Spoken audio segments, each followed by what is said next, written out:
سے پہلے خبر آپ کو دیں کہ اس وقت ایک بحری بیڑا ایران کی جانب بڑھ رہا ہے۔ مجھے یقین ہے کہ وہ معاہدہ کریں گے۔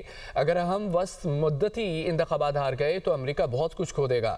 امریکی صدر ڈونلڈ ٹرمپ کا اوہایو میں مڈ ٹرم الیکشن کے لیے انتخابی مہم سے خطاب۔ کہا کہ ایک سال میں امریکہ کو سرمایہ کاری کے لیے محفوظ ترین ملک بنا دیا۔ بائیڈن کے 4 سالہ دور میں $1 ٹریلین کی سرمایہ کاری آئی۔ ہم ایک سال میں $18 ٹریلین کی سرمایہ کاری امریکہ میں لائے۔ ٹیرف کی وجہ سے امریکی صنعتوں کو فروغ مل رہا ہے۔ فرانس نے قیمتیں کم کرنے سے انکار کیا تو ٹیرف بڑھانے کی دھمکی دی۔ فرانسیسی صدر نے فوراً ہماری بات مان لی۔ چین امریکہ سے $40 ارب کا سویابین خریدنے کے لیے تیار ہو گیا۔ امریکہ کی جتنی عزت آج ہے پہلے کبھی نہیں تھی۔ ہم نے اپنا بارڈر محفوظ بنا دیا۔ ہزاروں جرائم پیشہ عناصر کو واپس بھیج دیا گیا۔ امریکہ میں تیل کی قیمتیں کم کر دیں۔ مہنگائی بھی کم ترین سطح پر ہے۔ امریکہ سنہری دور میں داخل ہو رہا ہے۔ ہماری پوزیشن مستحکم ہے۔ مڈ ٹرم الیکشن آسانی سے جیت جائیں گے، ڈونلڈ ٹرمپ کی جانب سے یہ کہا گیا۔ امریکی جہاز ایرانی سمندری حدود میں آئے تو حملہ کریں گے۔ پاسدارانہ انقلاب کا صدر ٹرمپ کی دھمکیوں پر رد عمل۔ کہا امریکی صدر گفتگو زیادہ کرتے ہیں، جنگ کا فیصلہ میدان میں ہوگا۔ ایران نے ابنائے ہرمز کے قریب فوجی مشقیں بھی شروع کر دی ہیں۔ ایران نے فوجی مشقوں کے تناظر میں فضائی حدود کی بندش کا نوٹم بھی جاری کر دیا۔ مشقیں 29 جنوری تک جاری رہیں گی۔ امریکی جہاز ایرانی سمندری حدود میں آئے تو حملہ کریں گے۔ پاسدارانہ انقلاب کا صدر ٹرمپ کی دھمکیوں پر رد عمل۔ انہوں نے کہا کہ امریکی صدر گفتگو زیادہ کرتے ہیں، جنگ کا فیصلہ میدان میں ہوگا۔ ایران نے ابنائے ہرمز کے قریب فوجی مشقیں بھی شروع کر دی ہیں۔ ایران نے فوجی مشقوں کے تناظر میں فضائی حدود کی بندش کا نوٹم بھی جاری کر دیا۔ ایرانی صدر مسعود پزشکیان کی سعودی ولی عہد محمد بن سلمان سے ٹیلی فونک گفتگو۔ انہوں نے کہا کہ ایران نے ہمیشہ جنگ روکنے کی کوششوں کا خیر مقدم کیا ہے۔ امریکی دھمکیوں سے صرف عدم استحکام ہوگا۔ امریکی دھمکیاں علاقائی سلامتی کو نقصان پہنچائیں گی۔ اسلامی اتحاد پائیدار امن کی ضمانت بن سکتا ہے۔ سعودی ولی عہد کا کہنا تھا کہ سعودی عرب ایران کے خلاف کسی بھی قسم کی جارحیت اشتعال انگیزی کو مسترد کرتا ہے۔ ایرانی صدر مسعود پزشکیان کی سعودی ولی عہد محمد بن سلمان سے ٹیلی فون پر گفتگو ہوئی۔ انہوں نے کہا کہ ایران نے ہمیشہ جنگ روکنے کی کوششوں کا خیر مقدم کیا ہے۔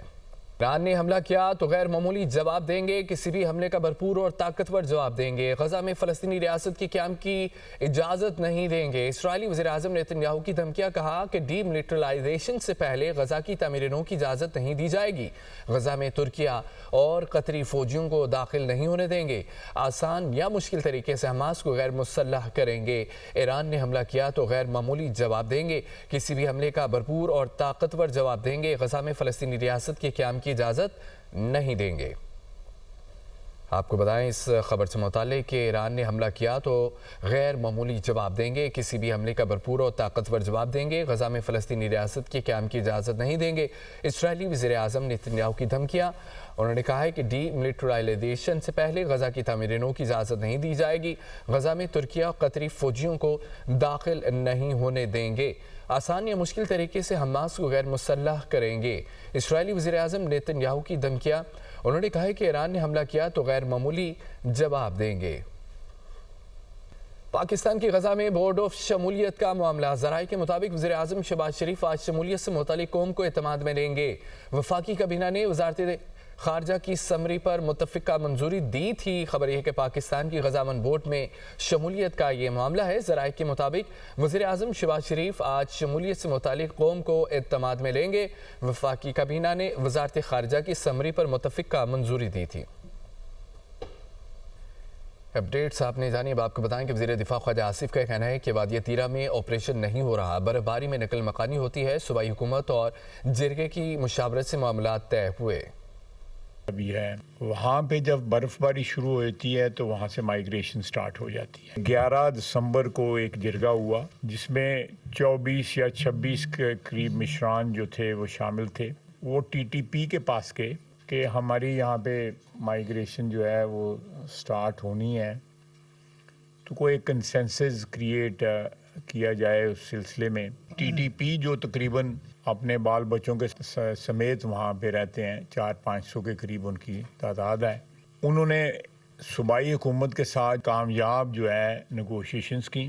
دفاعی جو وہاں پہ افواج جو ہیں، فوج جو وہاں پہ تعینات ہے یا اس علاقے میں، اس کا کوئی تعلق نہیں ہے اس کے ساتھ۔ یہ ایک ارینجمنٹ ہے جو جرگے میں کہ اور صوبائی حکومت میں طے پائی. کے پی کی حکومت جو ہے وہ سارے کا سارا ملبہ جو ہے اپنی ناکامیوں کا، اپنی فیلنگز کا فوج پہ یا کسی ایسے آپریشن پہ ڈالنا چاہتے ہیں جس کا وجود ہی کوئی نہیں ہے. یہاں پہ 12,000 ایکڑ کے اوپر ہیمپ کاسٹ ہوتی ہے اور اس کا منافع جو ہے وہ تقریباً 30 سے 35 لاکھ روپیہ پر ایکڑ ہے. تو یہ ایک بہت بڑا فیکٹر ہے اس سارے رولے کے اندر جو ہے. ناظرین، خبر یہ ہے کہ کراچی کے علاقے کرنگی میں سنگر چرنگی کے قریب ڈکیتی کی واردات ہوئی. ڈاکوؤں نے پیٹرول پمپ کی کیشیئر سے 33 لاکھ روپے چھین لیے. پمپ کا کیشیئر بینک میں پیسے جمع کروانے جا رہا تھا. پولیس نے واقعے کا مقدمہ عوامی کالونی تھانے میں درج کیا. موٹر سائیکل سوار 3 مسلح ڈاکو رقم لے کر فرار ہوئے. مقدمے کا متن آپ کو بتائیں کہ کراچی کے علاقے کرنگی میں سنگر چرنگی کے قریب ڈکیتی کی واردات ہوئی. ڈاکوؤں نے پیٹرول پمپ کی کیشیئر سے 33 لاکھ روپے چھین لیے. پمپ کا کیشیئر بینک میں پیسے جمع کروانے جا رہا تھا.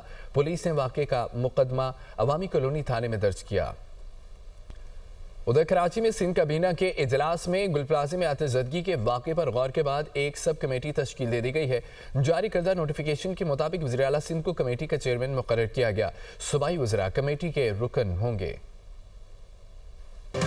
سانحہ گل پلازہ پر وزیر اعلیٰ سندھ مراد علی شاہ کی سربراہی میں سب کمیٹی قائم کر دی گئی. ذیلی کمیٹی میں صوبائی وزراء شرجیل میمن، ناصر حسین شاہ، سعید غنی اور سیاہ لنجار کو شامل کیا گیا ہے. کمیٹی کمشنر کراچی کی سربراہی میں قائم انکوائری کمیٹی کی رپورٹ کا جائزہ لے گی. سب کمیٹی کمشنر کی رپورٹ کی روشنی میں مزید کارروائی اور لاہ عمل کا فیصلہ کرے گی. سندھ کابینہ نے سانحہ گل پلازہ کے متاثرین کے لیے معاوضے کی منظوری بھی دی. سانحہ گل پلازہ کے شہداء کے اہل خانہ کو 1 کروڑ روپے دینے کا فیصلہ کیا گیا ہے. وزیر اعلیٰ سندھ کہتے ہیں کہ متاثرہ دکانداروں کو 5-5 لاکھ روپے کچن اور یوٹیلیٹی اخراجات کے لیے رقم کمشنر کے ذریعے ادا کی جائے گی. ڈی سی ساؤتھ کا کہنا ہے کہ لوگوں سے کہہ رہے ہیں اپنے پیاروں کی تلاش کے لیے ہم سے رابطہ کریں. ایک کیس آیا ہے پر اس کو ہم انویسٹیگیٹ کر رہے ہیں.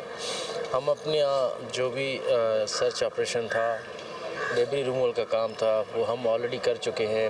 دیکھیں جی، ہم نے ڈے 1 سے کہا ہوا ہے کہ جو بھی ایجنسی ہمیں اسسٹ کرے گی، اس پہ ہیلپ کرے گی، they are more than welcome. تو ہم نے مختلف ایجنسی سے اس پہ ہیلپ لے رہے ہیں.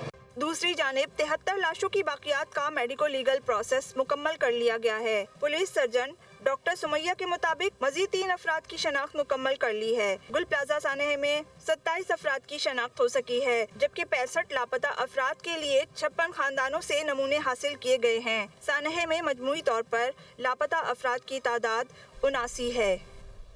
میئر کراچی مرتضی وہاب کا کہنا ہے کہ سانحہ گل پلازے پر کمشنر کراچی کی ٹیم تحقیقات کے آخری مراحل میں ہے اور کل تک تحقیقاتی رپورٹ پیش کر دی جائے گی. سندھ کابینہ نے بھی ایک تحقیقاتی ٹیم بنائی، وہ بھی اس معاملے کی تحقیقات کر رہی ہے. کراچی میں میڈیا سے گفتگو کرتے ہوئے انہوں نے کہا مستقبل میں ایسے سانحات سے بچنے کے لیے اقدامات کیے جا رہے ہیں. افراد آتے ہیں، چلے جاتے ہیں، کوشش یہ ہونی چاہیے کہ عوام کے لیے کام کر کے جائیں. سانحہ کی وہ اس وقت آن گوئنگ ہے، FIR کٹ چکی ہے. جو کمشنر صاحب کی سربراہی میں انکوائری ٹیم وزیر اعلیٰ سندھ نے تشکیل دی تھی، وہ بھی بالکل آخری مراحل میں ہے اور بتایا یہ جا رہا ہے کہ شاید کل تک وہ رپورٹ مکمل کر لی جائے گی. اس حوالے سے آج سندھ کابینہ میں اس ایشو کو ریز بھی کیا گیا تھا. ہم سب چاہتے ہیں کہ سانحہ سے سبق حاصل کرتے ہوئے جو مشکل فیصلے کرنے کی ضرورت ہے وہ فیصلے کیے جائیں.